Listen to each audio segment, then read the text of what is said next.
Blablater est un fait, discourir est un art.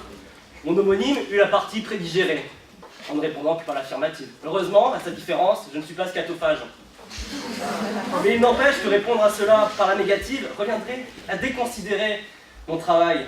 Il ne revient pourtant qu'au jury, et je saurai leur accorder mon entière confiance, non pas que je vous juge incapable de reconnaître mon talent. S'il se trouve être présent en bas de l'estrade, c'est qu'il y a une raison à cela, à reconnaître la valeur des éloquences. Mais mon discours ne vous servira pas si je juge que tout discours n'a de valeur que subjective.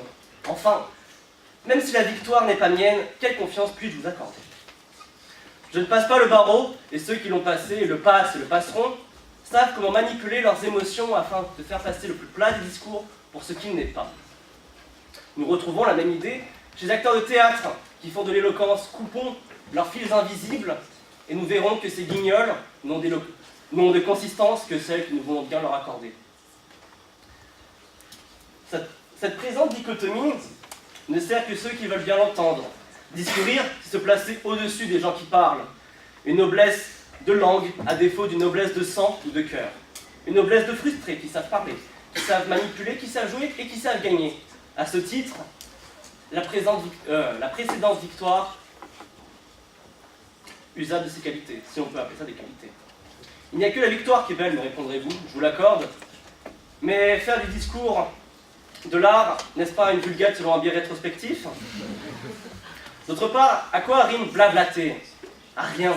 Si ce ne serait qu'un flou informe de paroles indigestes qui nous servent jour après jour des hommes en gris dans un lieu clos, comme Donald Trump, qui a la même éloquence que moi après un demi-litre de petit jaune. Alors que pour discourir, je sens naître des étoiles dans les yeux de certains.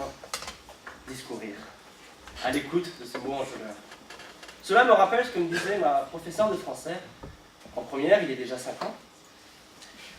Vous savez parler, mais vous n'avez aucune analyse. Vous devriez faire Sciences Po. C'est réussi, mais l'essentiel reste de belles paroles pour masquer la vacuité d'une analyse parcellaire, superficielle et indigeste. Blablater ou discourir, la frontière est ténue, à condition de la considérer. Car ces mots sont synonymes. En effet, discourir serait la chasse gardée d'une élite qui n'a d'élite que le nom et non la considération, et qui parle de discourir d'un art qui la sert, quitte à renvoyer dans l'obscur sa contradiction. Une vision manichéenne, en somme, faisant du discours un artefact. Une vue de l'esprit réifiée par l'homme. Rien ne se perd, rien ne se crée, tout se transforme, disait Lavoisier. Ce concours ne fut pour moi que temps passé et pure chaleur. Effectivement, j'ai très chaud. Pour conclure, discourir n'est pas un art, mais un bon divertissement, à défaut de vous avoir appris quoi que ce soit. Ce concours aura fait émerger dans nos frêles consciences la valeur inégale que l'on peut accorder à tout discours selon les attentes du public. Mais heureusement, oui, nous ne sommes pas chéruquiers. Discourir peut être consternant quand on n'est pas transporté.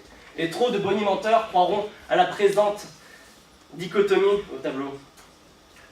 Le discours ne sert que de support à un art plus noble encore, plus grand que ce soit la politique, la philosophie, le théâtre, l'aventure, la victoire ou la défaite, ou encore les cours de M. Canovas. Et beau ce qui plaît universellement sans concept. Et défaisons-nous à ce propos des discours et des paroles qui ne sauront remplacer la jouissance de nos sens. Merci.